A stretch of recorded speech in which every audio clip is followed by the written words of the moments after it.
Daily Words of God. Do you understand now what is judgment and what is truth? If you do, then I exhort you to submit obediently to being judged. Otherwise, you shall never have the opportunity to be commended by God or to be brought by Him into His kingdom. Those who only accept judgment but can never be purified, that is, those who flee amidst the work of judgment, shall forever be detested and rejected by God. Their sins are more numerous and more grievous than those of the Pharisees, for they have betrayed God and are rebels against God. Such people who are not worthy even to do service shall receive more severe punishment, a punishment that is, moreover, everlasting. God shall not spare any traitor who once evinced loyalty with words, but then betrayed Him. People such as these shall receive retribution through punishment of the spirit, soul, and body. Is this not precisely a revelation of the righteous disposition of God? Is this not God's purpose in judging man and revealing him?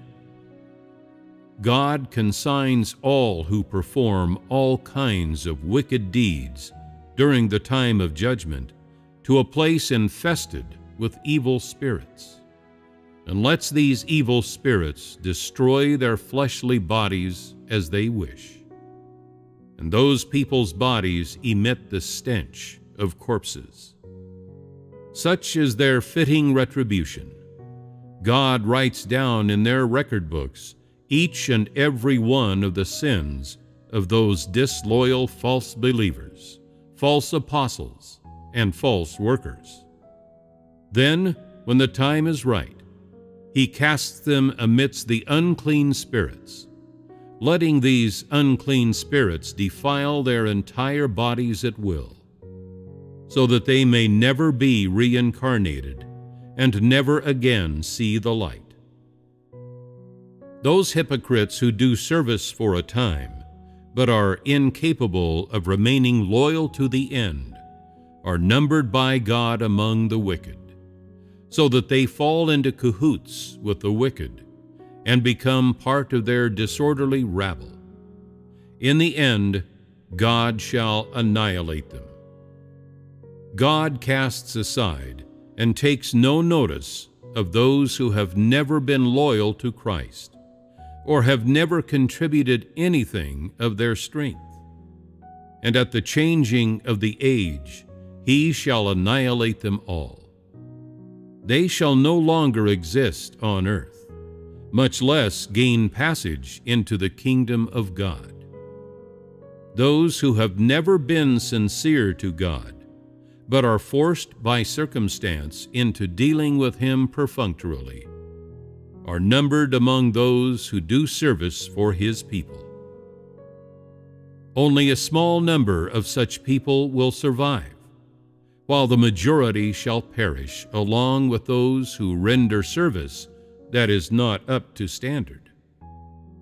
Ultimately, God shall bring into His kingdom all those who are of the same mind as God, the people and the sons of God, and those predestined by God to be priests. They will be the distillation of God's work. As for those who cannot be classed in any of the categories set by God, they shall be numbered among the unbelievers, and you can surely imagine what their outcome shall be. I have already said to you all that I should say. The road that you select is your choice alone. What you should understand is this: the work of God never waits for any that cannot keep pace with Him, and the righteous disposition of God shows no mercy to any man.